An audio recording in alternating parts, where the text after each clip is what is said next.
네, 안녕하십니까. 오늘 좀 소개해 드릴 내용은 이게 독이 될 수도 있고, 약이 될 수도 있는 그런 내용입니다. 지금 보시다시피 최근에 우선주 관련, 그리고 다른 종목들 보시게 되면은 뭐 바이오 종목들 이렇게 보면은 최근에 상한가 종목들이 많습니다. 그래서 더더욱이 이 물리신 분들이나 주가가 횡보하는 그런 분들에게는 상당히 이제 회의감 그리고 상대적 박탈감을 이제 받을 수가 있습니다. 그런데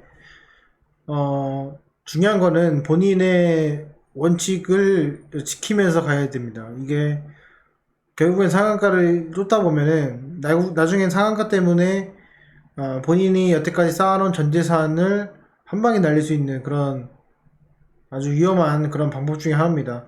그런데 이제 위험한 방법 중에서도 손이 근지럽거나 이런 거를 좀 하고 싶은 분들, 그리고 조금 내가 상한가를 가려고 하진 않았지만 보유하고 있다 보니 상한가를 가서 어떻게 대응해야 되는지 잘 모르는 그런 분들을 위해서 조금 준비했습니다.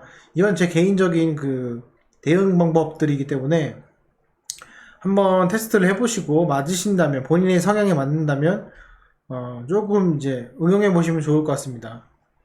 자, 제가 이제 드리는 말씀은 상한가 진짜 가짜 구별법인데, 보통 이제 상한가 매매라고 하면은 상한가에 간 종목을 걸어 놓던지, 아니면 상한가를 가려고 하는 종목들을 한 26% 정도에서 매수를 해가지고 손절 대응을 하고 상한가를 가는 방법이 있습니다. 근데 이제 보통 이제 제가 후자로 말씀드린 내용은 이제 직장인들이 전혀 할 수 없는 그런 방법이죠. 물론 그런 거 갖다가 한두 번은 먹을 수 있어도 그걸로 대응이 안 되기 때문에 절대로 그걸로 돈을 벌 수는 없습니다. 이제 개인 투자자 말고 이제 전업 개인 투자자들을 좀 보시게 되면은 이런 상한가 매매를 하시는 방법도 있어요. 그런데 얼마 되지 않았지만 그 몇 년 전에 원래 상한가 하한가의 그 상한치 하한치는 15%였습니다. 근데 이 30%로 바뀌면서 이 상한가 진짜 가짜 구별 방법이 상대적으로 조금 더 어려워졌다. 네, 이렇게 볼 수가 있고, 그거 대비 변동성이 좀 더 커졌다. 이렇게 볼 수가 있습니다. 그래서 그런 점도 있고요. 또 하나는 거래 시간이 옛날에 비해서 30분이 증가했습니다. 원래는 6시간이었어요. 주식을 처음 하신 분들은 좀 잘 모르실 텐데, 원래는 9시부터 그 3시였죠. 그런데 이제 3시 반까지 늘어나면서, 어떻게 보면 저는 실패했다고 봅니다. 이 시간 늘리는 게. 어찌됐건, 그러면서 상한가를 유지하려고 하는 그런 세력들의 힘이 더 많이 들어졌고, 그렇기 때문에 상한가가 어떻게 보면 변동성을 이용하는 어느 하나의 수단으로 이제 전락하지 않았나 싶습니다. 이 상한가의 대응 방법의 포인트는 뭐냐면, 상한가를 가는 종목은 개인이 절대로 가지 않는다. 그럼 누가 가냐? 어떤 주체가 있다. 끌어올린 주체가 있다. 그런 주체에 의해서 상한가가 성공할 수도 있고 실패할 수 있다. 그렇다면은 상한가가 가는 종목들 중에서 그 다음날 이제 올라가는 종목은 무엇인가를 우리가 좀 구별할 필요가 있겠죠. 그리고 본인의 종목이 갖고 있었더니 상한가를 갔는데 그 종목을 그 다음날 어떻게 대응해야 할지 잘 모르는 그런 경향이 많습니다. 그래서 거기에 대해서 좀 설명드리도록 하겠습니다. 이 모든 거의 핵심은 뭐냐면 힘입니다. 힘. 자, 11시 이전 상한가가 있고 13시 이전 상한가, 14시 이전 상한가, 장 막판 상한가 총 4가지로 구분할 수 있습니다. 원래는 11시 이전 상한가와 그리고 장 후반 1시 이후의 상한가 2개로 나눠졌어요. 그런데 제가 서두에 말씀드렸다시피 상한가가 30%로 바뀌고, 그리고 주식 거래 시간이 30분 연장되면서, 그러면서 이렇게 제가 세분화를 더 했습니다. 자, 여기서 핵심 포인트는 정말 진짜 강하고 뭔가 정말로 호재 있는 상한가는 보통 요 2개 안에서 갑니다. 그리고 요 나머지 뒤에 있는 상한가는 그 다음날 이익 실현을 하거나 아니면 어떤 악재성 공시가 나올 수 있는 가능성이 상당히 큽니다. 제가 왜 상한가 매매를 별로 좋아하지 않냐면 이런 변동성 대비 수익률이 좋지가 않아요. 예를 들면 변동성이 10%인데 수익률이 30%예요. 그러면은 변동성 10% 대비 30%니까 3%입니다. 근데 오늘 삼성전자가 4% 올랐어요. 그럼 저는 실패한 매매를 한 거예요. 예. 그렇다고 보시면 됩니다. 변동성이 1%인데 삼성전자가 4% 상승을 했다? 그러면 변동성 대비 수익률이 삼성전자가 월등한 거죠. 그러니까 이제 이런 것을 잘 봐야 되는데 어찌됐건 이것만 일단 알아두시면 됩니다. 상한가를 간 다음에는 내가 어느 정도까지 물량이 나왔을 때 그거를 매수할 수 있는 그 물량적 확보가 필요해요. 그런데 돈이 많이 없다면은 11시 이전에 11시 이전에 상한가를 갔잖아요. 그러면은 이 상한가가 다시 풀립니다. 풀리는 순간 그 위에 있던 모든 매물들은 대부분 신용거래, 미수거래들이 많기 때문에 악재성 매물로 존재합니다. 그러면서 주가가 무너지게 되고, 그렇죠? 그리고 장 막판에 다시 마지막에 상한가를 가는, 즉 제가 지금 말씀드린 거는 상한가 갔다가 상한가 풀리지 않는 그 시기가 장 막판 상한가 같은 경우에는 상당히 안 좋은 거다. 그리고 14시 이전 상한가 같은 경우에는 그래도 안 좋은 거다.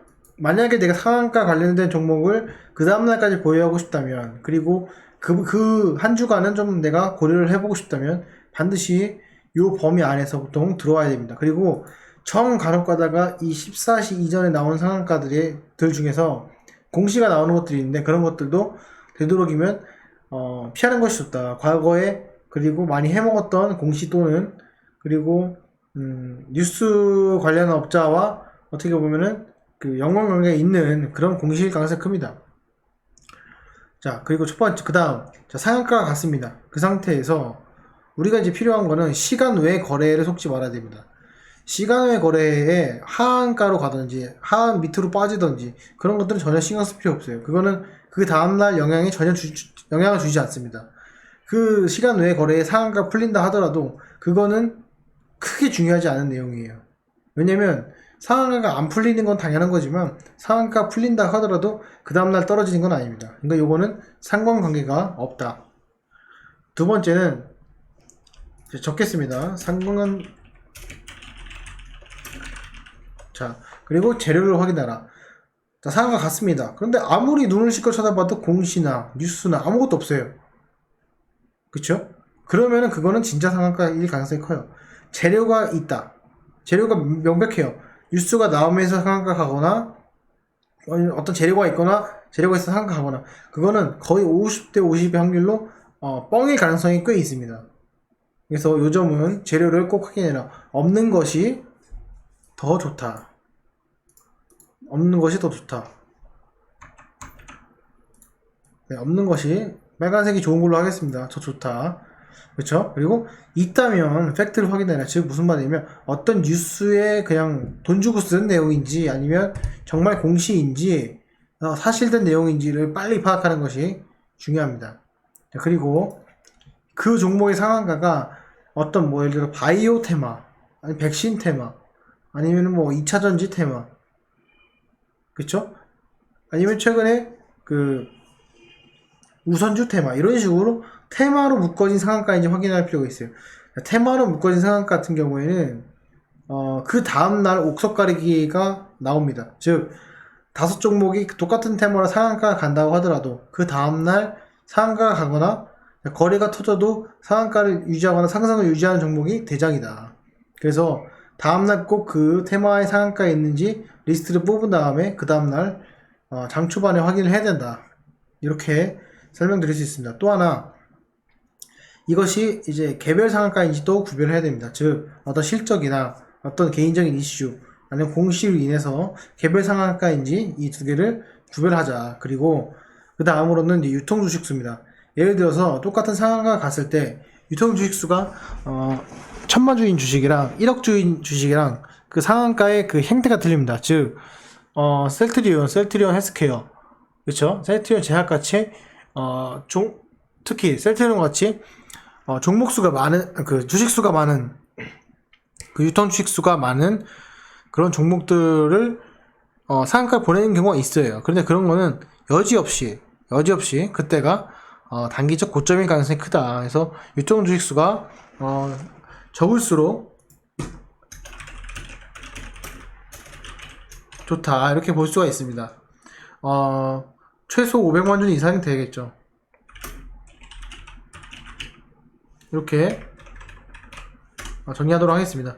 그 다음, 적자 기업은 투자하지 마라. 내가 이제 상한가를 간 종목 중에서 너무 말도 안 되는 잡주나 동전주가 있습니다. 그거의 적자 기업을 확인하십시오. 보통 적자 기업 같은 경우에는 그런 호재성 공시가 있을 리가 없어요. 그런 공시가 있을 리가 없고, 그거를 또 장중에 올려서 내 주가를 올리려고 할 생각도 없습니다. 좋은 기업들은. 적자 기업들이 보통 그렇습니다. 더더욱이 이 적자 기업은 마지막에 한탕주의, 그리고 관련 세력들과 청탁으로 인한 어떤 그런 짜고 치는 고수도일 가능성이 크기 때문에, 내가 만약에 상한가 종목을 간다고 했을 때 그 종목을 매수했다면 얼른 그 적자 기업인지 아닌지, 그리고 특히 2개년 3개년 연속 적자인지 아닌지 그거를 확인할 필요가 있습니다. 이런 것들은 장 종료 이후 악재성 공시가 나올 가능성이 상당히 큽니다. 이 점은 꼭 확인하시면 될 것 같고요.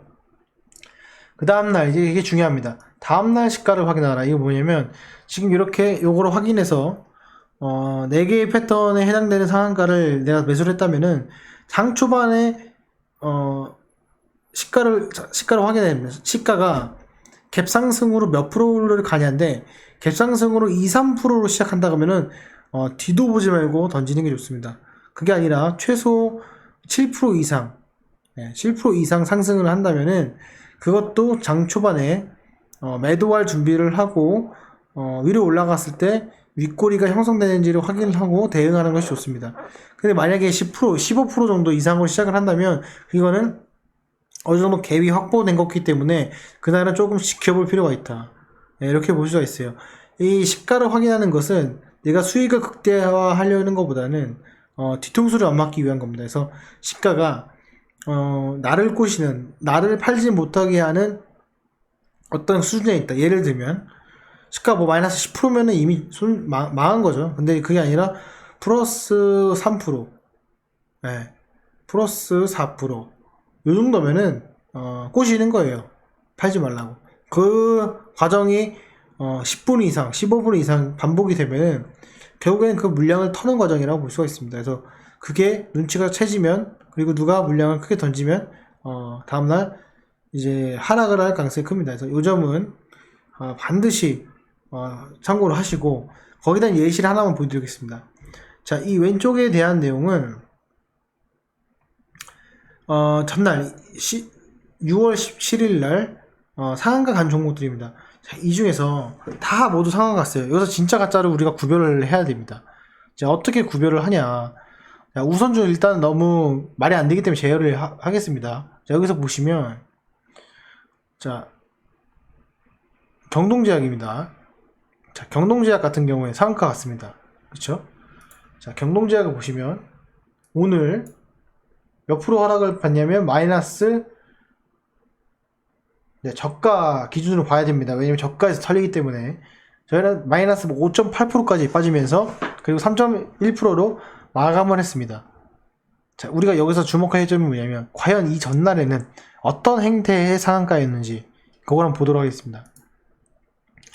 자, 이 전날입니다. 이 전날을 이렇게 확대를 하면은 이렇습니다.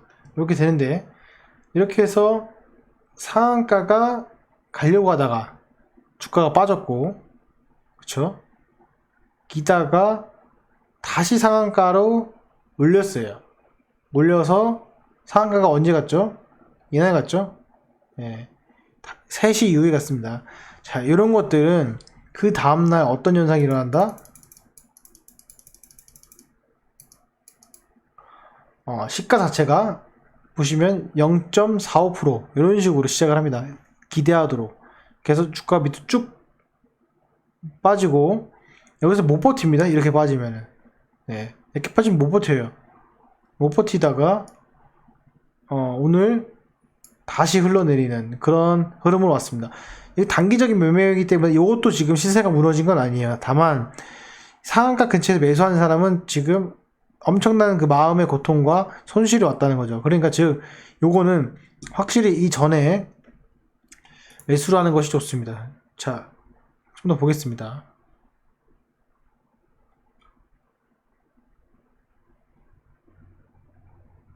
여기 보시면은 스페코, 빅텍 이런 것들은 그 테마죠. 테마로 묶였기 때문에 요거는 같이 보는 게 좋습니다. 이것도 오늘도 상한가 가는지 안 가는지 이렇게 파악을 할 수가 있고요. 오늘도 상한가 갔죠. 네, 이렇습니다. 근데 이것도 이제 확인해야 될 거 뭐냐면 여기 보시면 얘도 마찬가지로 그런 이슈가 있었지만 요거는 뉴스와 장 막판에 어떤 이슈가 있었기 때문에 올라갔고 그런 종목이 다 상한가에 갔는지 덜 갔는지 그런 걸 파악했을 때 모두 갔기 때문에 그거는 이렇게 대처를 하면 될 것 같습니다. 여러분들도 다른 종목들 한번 확인해 보시면서 제가 올려드린 이 내용 좀 반드시 확인하셔가지고 대응하시면 될 것 같고 제가 이제 독이 된다고 말씀드린 건 뭐냐면 이거를 이용해서 매매의 기법으로 활용하지 말자 이겁니다. 네, 그게 진짜 그걸 활용하는 순간 독이 될 겁니다. 이거는 꼭 명심하시고 투자에 도움이 되었으면 좋겠습니다. 자, 오늘 영상은 여기까지 하겠습니다. 감사합니다.